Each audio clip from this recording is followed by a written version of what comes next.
सुनाए पिया अरे जरत नहीं खेदिया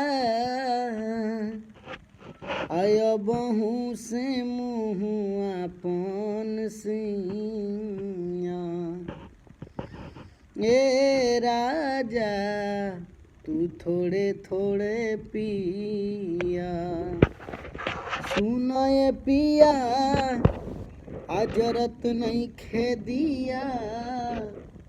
आया बहू से मुँह अपन सिया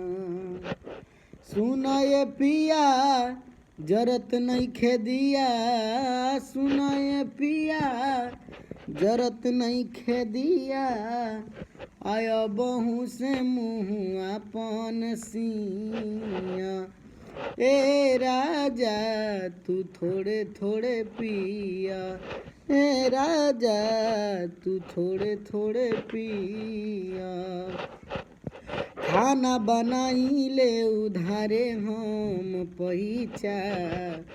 लइकन के छूट गईल ट्यूशन के पढ़ाई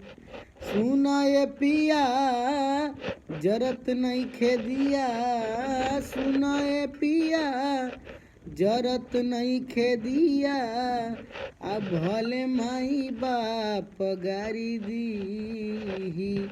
ए राजा तू थोड़े थोड़े पिया ए राजा